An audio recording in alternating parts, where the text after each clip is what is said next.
Pinipili ng mga dayuhang employer ang ating mga kababayan, ang mga Pilipino, para manilbihan o magtrabaho sa kanila saan man sa mundo. Ito po ang Pilipinas Online Bantay OCW, hatid ng Bantay OCW Foundation mula po sa Inquirer.net. Ako po si Susan K. Bantay OCW, Bantay OCW, yeah, yeah.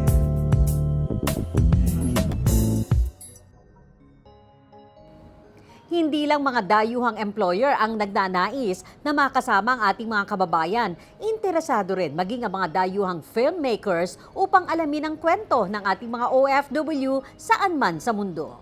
Mula sa New York, sa Estados Unidos ng Amerika, makakakwentuhan natin si Asako at si Coralie. Unang nagpadala ng email si Coralie sa Bantay OCW. Inaalam niya kung paano makakuha ng appointment sa inyong lingkod upang makipagkwentuhan at alamin ang kalagayan ng mga Pilipino saan man sila naroroon sa ibayong dagat. Kaya naman ang nakatanggap ng imbitasyon ang Bantay OCW mula sa Amerika, nakipagkita kami kina Asako at Coralie. At inalam natin, paano nga ba nila nalaman ang Bantay OCW program?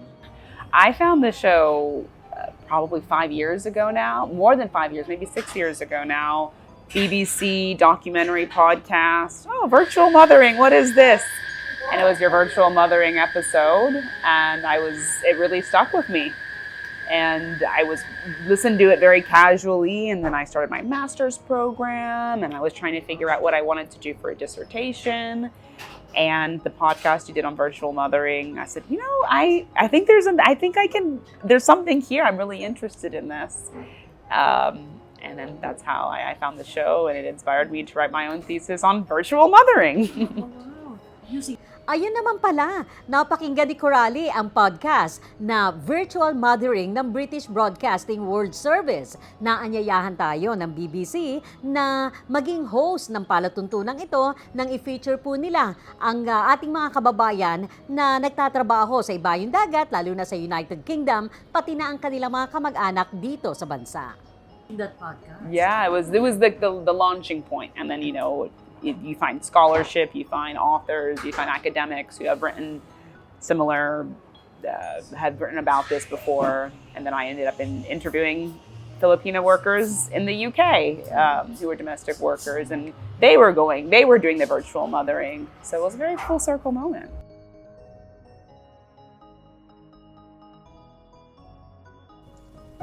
When my husband left me with my children, so I decided to go abroad for the future of my children. And for me, if you go and work abroad, you can earn more than you work in Philippines, because when you work in Philippines, only how much money you earn. So when you work abroad, for me, I think I can give a good future for them. I'm Susan Andes, otherwise known as Susan K, and you're listening to Virtual Mothering on the BBC World Service. I host a daily internet radio show from Manila in the Philippines on Radio Inquirer called the Bantay OCW program, which looks after Filipino overseas contract workers around the world. So after that, and after the thesis, Asako and I said, we're quite interested in this. And we were working on a project, and we realized we were both interested in it. And living in New York City, it's, you see migrant workers a lot, and it inspired us to start developing a project that's very much in the beginning phases. At bilang mga producer, inalam natin kina Asako at Coralie, ano nga ba yung mga tipo ng documentary at mga films na kanilang ginagawa? I mean, most of the documentaries that I make, they tend to be about, social topics like race or immigration or racial injustice. And so we met working on a film about medical students, but here in the Bronx, which is a very diverse area, looking at why are doctors not more diverse, and looking at students of color who are going to Einstein Medical School in the Bronx. So funnily enough, we were sitting around talking in the student housing, and we could see that the students had nannies watching their kids while they're in medical school. And so we were talking about how we felt that there's a racial element where you had these white students and these white babies, and then you had these women of color, black, brown, Asian, who are watching their kids. And so that started our conversation, and I heard about Coralie's master's thesis, and I was like, I've always wanted to look at that side of things, because I had a grandmother who was a nanny, I was a nanny myself, and when I had my own kids, I was needing to hire people to help me so I could work on my films, and then I'm finding out that those women have kids back home. And so I thought, well, who's watching their kids? And how are those kids growing up? And how are, so this, we just had a very, shared interest in this, which is why we are starting this project. And we are looking for people in the Philippines and in the Caribbean and Central America who can share that experience with us. But our thought was, we don't want to just show nannies here or in a country where they might have an immigration status or employment that would be at risk from the filming. We wanted to find moms who had to leave their kids behind, who wouldn't mind us filming with them to show how they keep a relationship with their kids from abroad and how those kids are growing up. So we want to show the kids' lives, because I feel like people in the countries where their moms are working don't understand. Talagang hindi maitatanggi na napakaraming mga kababaihan, mga Pilipina na nangingibang bayan, lalo na ang ating mga nanay na mga OFW. Ano nga bang espesyal sa ating mga Filipino mothers ayon na rin sa obserbasyon ni Asako at Coralie? To be able to, leave, make the hard decision to leave, your children behind to go and ultimately provide a better life for them. I think there's something very special and tough, but admirable as well. Yeah, I mean, they are so courageous to do that, because they're taking a lot of risks, sometimes working, sometimes they're, we know that's often women who are educated and could do other things in their own country, and then they have to go work as a nanny somewhere else. Totoong napakahirap at labis na pagsasakripisyo ang dinaranas ng ating mga kababayan, ng ating mga OFW sa kanilang paghahanap buhay sa abroad. Pero ibang pagsasakripisyo din ang dinaranas ng kanilang mga kaanak na naiiwan dito sa Pilipinas. I'm very curious to know how they think about it, how they've lived, who's taking care of them, how are they imagining, the role of the mother, and how would that affect them when they go on to have their own families. I think this is just part of the, consequences of working abroad that we don't really think about. And certainly I think people in the countries where these women are working are the least likely to think about it, and that's who we want. Napag-alaman din natin na hindi lang nakafocus sa ating mga Filipino workers ang produksyon ni Asako at Coralie. Not just Filipinos, we're looking at migrants that come from the Caribbean, Jamaica, for example, Central America. There's lots of care workers from Mexico and Central America who also migrate for similar reasons. It's more advantageous, financially advantageous to work abroad in the US, in the Middle East, in Europe, to make more money and then send money back home.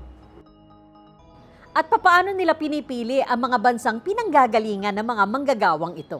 We talked to the National Domestic Workers Alliance, which is a group here, and they do a lot of studies on this, and they're also like a rights organization working for domestic workers.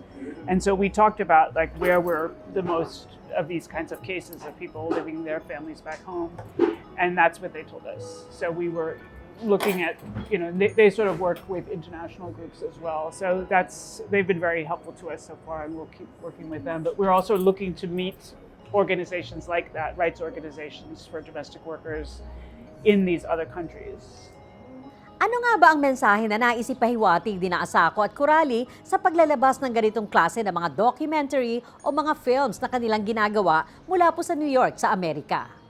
The trouble certainly in the United States, but also in the world, is that there's too much economic disparity, and every family, every child should have the same chance to have a good life and to have a mother that cares for them and to have all the opportunities. And so I feel like there's this hierarchy that's created when some kids get to have a mom and a nanny, and other kids are left with whoever is there to take care of them. And it's not to say that the dad or the grandma or the auntie that's taking care of them is not as good, but there's less opportunities there, and we just take that for granted. And so what we hope the message is for people who live in countries where they're used to hiring people to help them with mothering, with childcare, with taking care of their elders, with everything else, they should understand that every child should have that same opportunity.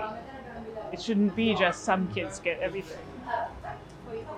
That's our big message. Yeah, I think Asako nailed it really well and elaborated really well. I think another point that we've discussed is we're not trying to criticize the mothers No, who not at have all. to, I mean- choose to go abroad. We think they're brave. Yeah. I mean, really. They're making sacrifices with this courage that, most people don't have. And I think it really just goes down to the root of it. All work is possible because of care work. If there wasn't somebody watching, your child at home or taking care of your elderly grandmother or parent, none of the other work could happen. It's the essential. root. It's the fundamental thing that allows society to operate, which I think is quite powerful and something we hope to shine light on. Naniniwala sina Asako at Coralie na ito'y simpleng kontribusyon lamang nila sa ating mga manggagawang Pilipino at maging sa iba't ibang mga lahiman.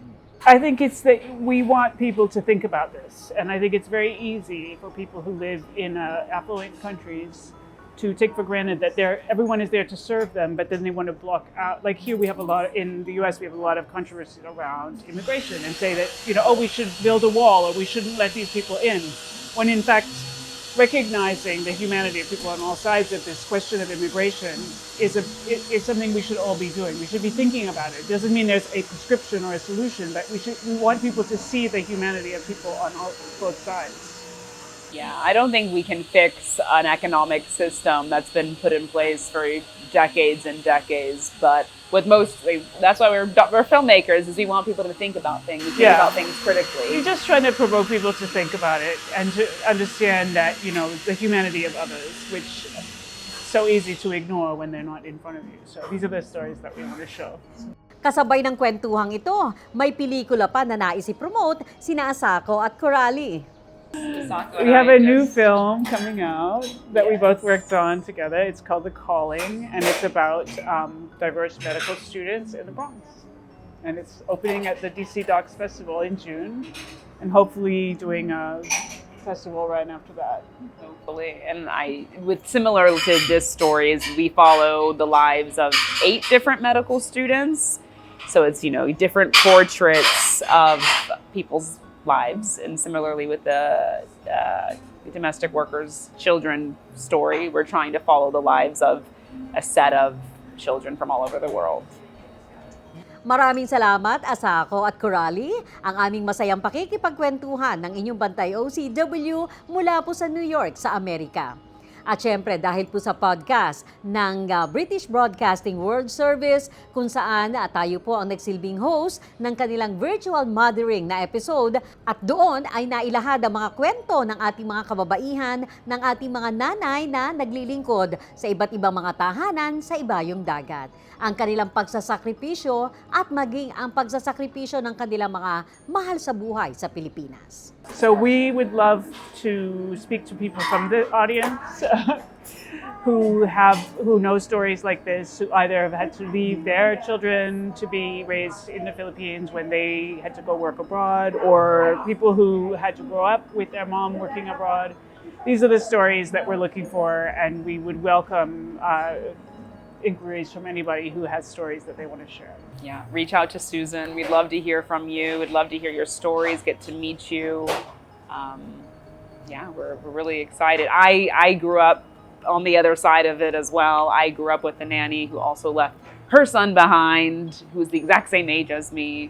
So I've been on the other side of it. And I have a relationship with the son that she left behind, that she had to leave back in Haiti. And I think it's a beautiful experience that we want to hear more from. Talagang hindi matatawaran ang mga sakripisyong ito ng ating mga kababayan saan man sa mundo. Kaya naman, pahalagahan po natin sila. Ito po ang Pilipinas Online Bantay OCW sa aming ika-27 taon na ng patuloy na paglilingkod sa ating mga kababayan saan man sa mundo. Hatid ng Bantay OCW Foundation mula po sa Inquirer.net. Ako po si Susan K.